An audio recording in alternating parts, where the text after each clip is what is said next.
bustling chaos of a local market, Peter, a young man with Down syndrome, was about to face his first day of work.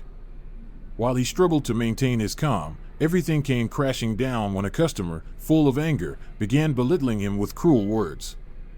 And yet, the people around him stood silent, unwilling to step in.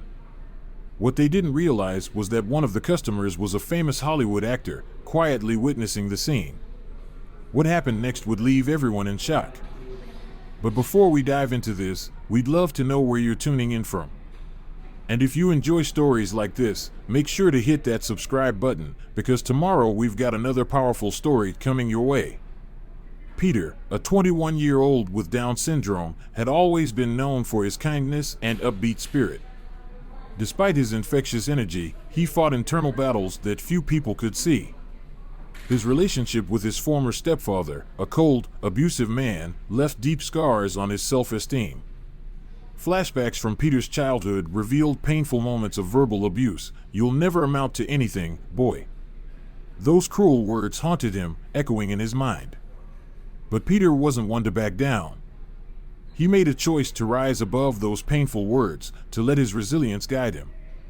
And so, on his first day working at the local market, Peter entered with determination. The market was small but vibrant, filled with neatly stocked shelves and the sounds of carts rolling over the polished floor. He walked in, his uniform on with pride, and was greeted warmly by Jack, the manager. "Welcome to the team, Peter," Jack said with a friendly smile. "We're so happy to have you." Peter shook his hand eagerly. "Thank you, sir. I'll do my best." The training started right away. Peter's tasks ranged from organizing shelves to bagging groceries. His enthusiasm didn't go unnoticed by the staff, but neither did the subtle comments about his slower pace. "He's a bit slow, isn't he?" one coworker whispered, unaware that Peter could hear. Peter chose to ignore it, pushing forward with determination to prove his worth. As the day went on, Peter was exhausted but proud of his accomplishments. His shift was almost over, and as he bagged the last customer's groceries, he sighed with relief. But unbeknownst to him, someone in the line was growing increasingly frustrated. Just then, the market doors slid open, announcing the arrival of Karen, a 45-year-old woman whose rigid posture and air of superiority made her stand out from the crowd. Her heels clicked sharply on the floor as she strode down the aisle, her face already twisted with disdain. She didn't even take a moment to assess the situation before huffing loudly, "These stores never know how to organize things." She muttered to herself, grabbing a cart and hurrying down the aisles like she was in a race. Every minor inconvenience, whether a child in her way or someone comparing prices, was met with impatience, glares, and audible scoffs. When Karen finally reached the checkout, she joined Peter's line, watching him carefully as he methodically bagged a previous customer's items. She scoffed under her breath, "Is this for real?" When it was her turn, Karen slammed her items onto the counter, pushing them forward with an exaggerated force as if her frustration could be physically expressed. Peter, still polite, greeted her with a soft, "Good morning, ma'am." "Good morning," she sneered, giving him a cold glare. "I hope it's good, because I don't have all day." Peter continued scanning and bagging her groceries, making sure every detail was right. But Karen's stare pierced him. Every little movement he made met with an audible sigh or the rhythmic tapping of her fingers on the counter. "How long is this going to take?" she asked with a dramatic eye roll. "Honestly, it feels like I'm watching this in slow motion." Peter's face turned red as he tried to hurry, his hands trembling from the nerves that were beginning to rise. As he moved quickly, one of the packages slipped from his hand, falling to the floor. He bent down to pick it up, but Karen's voice rang out, loud enough for everyone to hear. "Oh my God, he can't even hold the bag," she mocked, glancing around for the other customer's approval. Peter's breathing grew heavier, his hands shaking as he struggled to continue his work. Tears welled in his eyes, but he pushed on, refusing to let her words break him. And just as the situation seemed unbearable, someone else, someone unexpected, was watching closely. What happened next would completely change the course of this story. The tension in the air was thick, and Karen, now visibly enraged, took a step closer to the counter, her voice rising. Someone needs to do something about this, she snapped, clearly irked. This is ridiculous. I don't have all day to deal with incompetence. Murmurs started among the customers in line, their discomfort growing with every second that passed. Karen, unable to contain her anger, pointed directly at Peter. This is unacceptable, she spat, her words dripping with contempt. You shouldn't be working here if you can't handle something as simple as bagging groceries. Who hired you? Was it out of pity? Peter's eyes widened, the sting of her words hitting him harder than he expected. He tried desperately to hold it together, but his hands shook uncontrollably. He lowered his gaze, trying to focus on the groceries in front of him, but another bag slipped from his hands and fell to the floor with a loud thud. The sound seemed to echo, amplifying his humiliation. Look at that! Karen exclaimed, her voice cutting through the air like a knife. He can't even hold a bag. This is pathetic. She laughed mockingly, seeking validation from the other customers as if her cruelty were justified.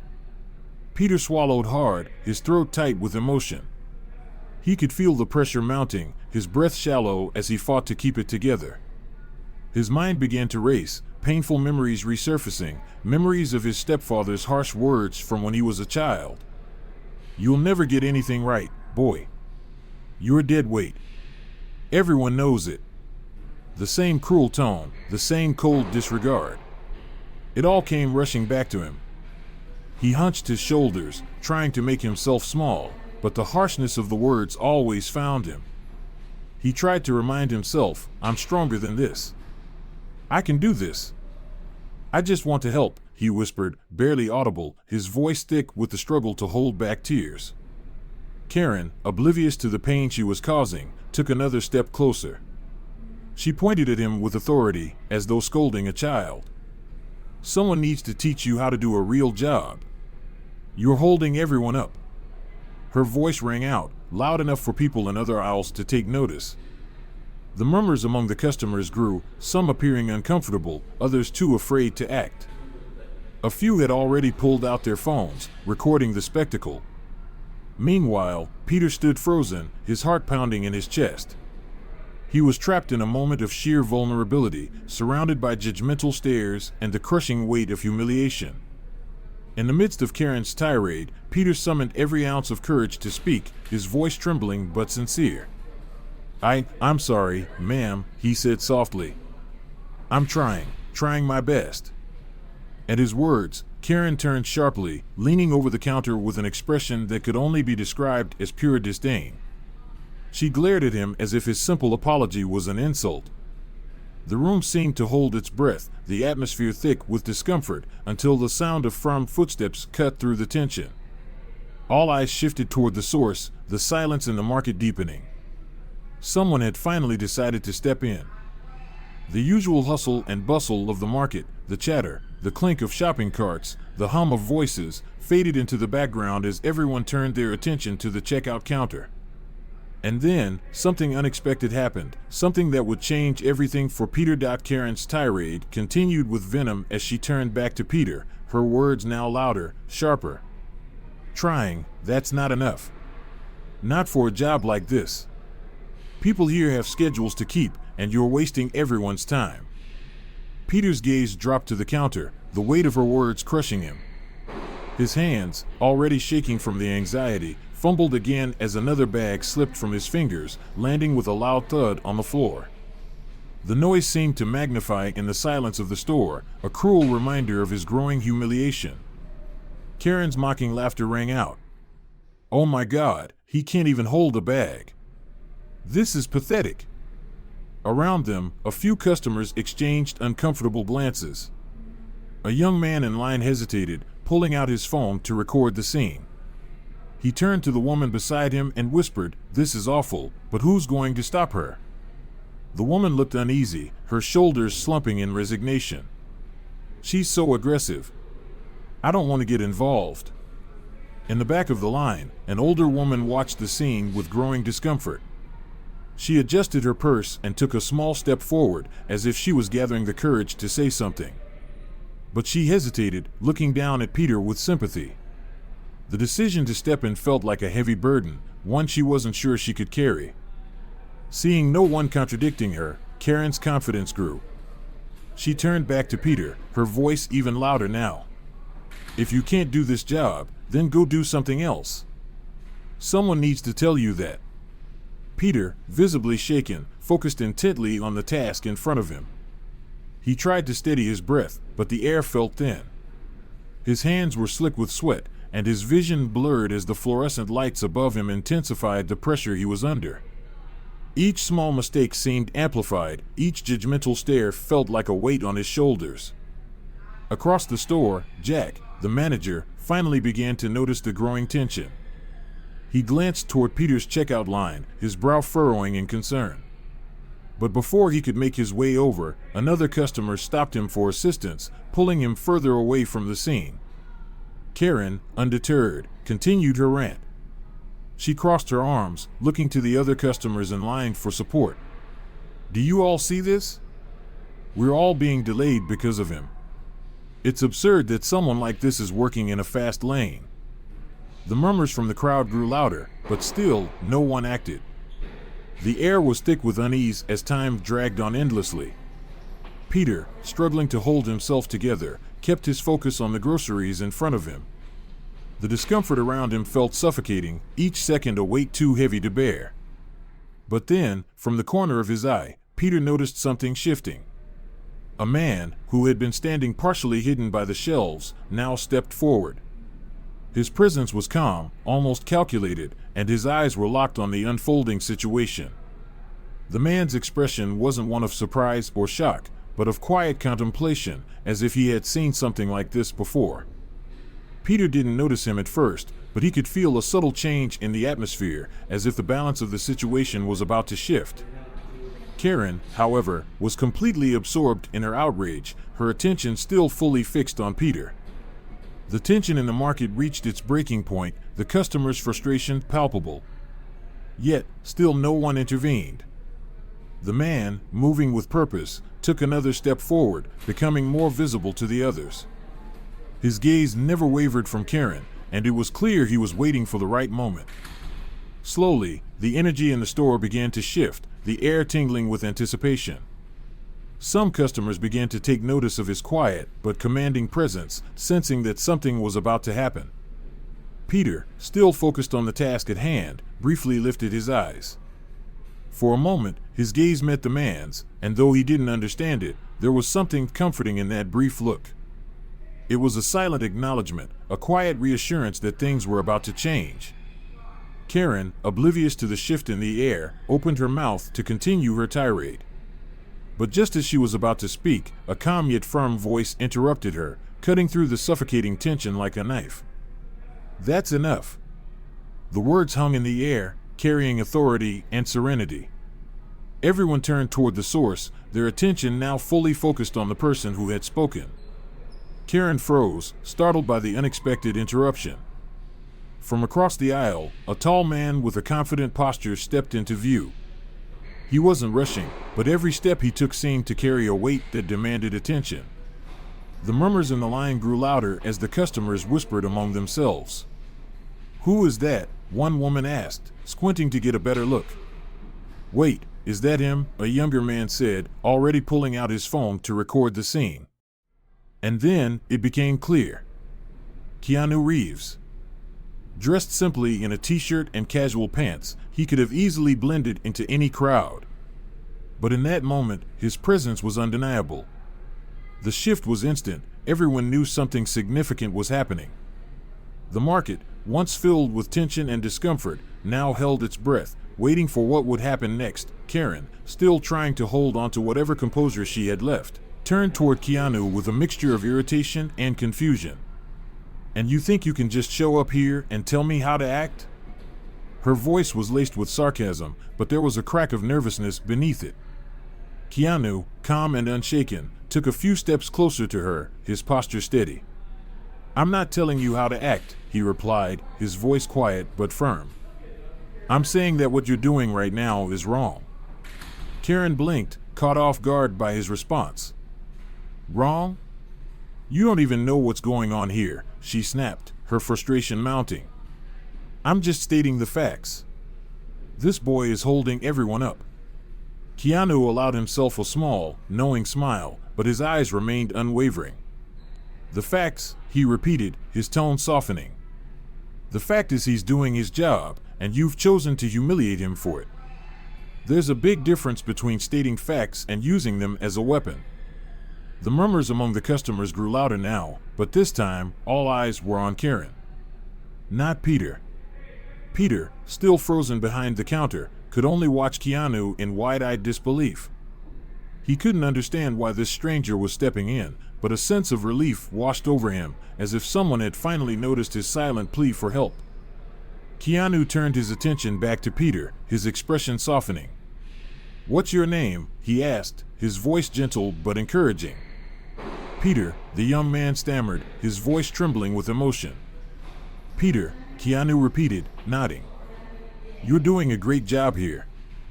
Don't let anyone convince you otherwise." Keanu placed a reassuring hand on Peter's shoulder, his touch calm and grounding.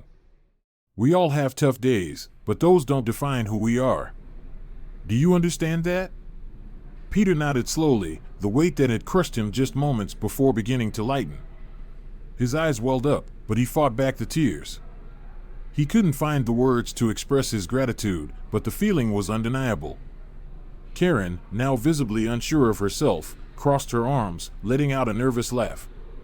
"Look, I don't know who you think you are, but this has nothing to do with you. I just want fast service, and he's clearly not up to the job." Keanu's expression shifted, becoming more serious. "I'm someone who believes in respect," he said calmly. "It doesn't cost anything to be kind, and you've clearly lost sight of that." Karen scoffed, but this time her voice lacked the same venom. "I have the right to be frustrated. I'm wasting my time here." Keanu nodded, his voice still steady. "You absolutely have the right to feel frustrated. What you don't have the right to do is take that frustration out on someone who's done nothing to deserve it, especially when he's here to help." And then, one by one, the customers who had been silent until now began to speak up. A woman in the middle of the line raised her voice so that everyone could hear. "He's right. It's not fair to treat the young man like this." Another customer added, "We're all waiting in line. No one else is complaining. What makes you think you're different?" The murmurs of support for Keanu grew louder, and Karen, realizing she was no longer surrounded by the silent support she expected, looked around frantically. Instead of validation, she was met with disapproving stares. The atmosphere had shifted. What had once been a scene of oppression was now a moment of unity. As the tide of support for Peter grew, Keanu turned back to him. "Keep being yourself," he said with a smile. "Because who you are is already more than enough." With that, Keanu walked out of the market, the applause of the customers echoing behind him. But Peter, standing behind the counter, knew this moment would stay with him. For the first time in a long time, he felt like he mattered. Karen, humiliated and silent, exited the market, her heels clicking one last time as she disappeared through the automatic doors. The brief silence that followed her departure was quickly replaced by whispers and conversations among the customers. Some pulled out their phones to watch the videos they had recorded. "She had no right to talk to him like that," an older woman remarked to her companion. "That was incredible. I never imagined someone like Keanu Reeves would show up here," another customer replied, still in awe. Peter remained frozen behind the counter, still processing everything that had just unfolded. He stared at his hands as though trying to understand how a moment of humiliation had transformed into something so powerful. Jack, the manager, who had finally made his way over to assess the situation, placed a hand on Peter's shoulder. "Are you okay, Peter?" he asked, his voice filled with genuine concern. Peter looked up at him, his voice steady but tinged with a new sense of confidence. "Yes, I'm okay," he said, a small smile forming on his face. Keanu's words echoed in his mind, and for the first time, Peter believed them. "Your worth isn't measured by how quickly you bag groceries. Your worth is who you are." As Peter returned to work, something had shifted in the way customers interacted with him. A woman smiled warmly as she handed him her items. "You're doing a great job, Peter." The weight that had once felt unbearable was now gone, replaced by a newfound sense of pride and self-worth. The transformation that took place in the market that day was profound, not only for Peter but for everyone involved. The small, seemingly insignificant acts of kindness, Keanu's intervention, the supportive words from customers, and even the quiet moments of empathy from strangers, had a ripple effect that spread far beyond the aisles of that local store. What began as a tense, uncomfortable situation turned into a powerful demonstration of compassion and human connection. The older man who spoke to Peter, his words, "Keep it up, son. You've got more courage than most people out there," were more than just encouragement. They were a testament to the importance of recognizing someone's strength and resilience, even when they may not see it in themselves. In that moment, Peter began to realize that he wasn't invisible. He wasn't the person people overlooked or criticized.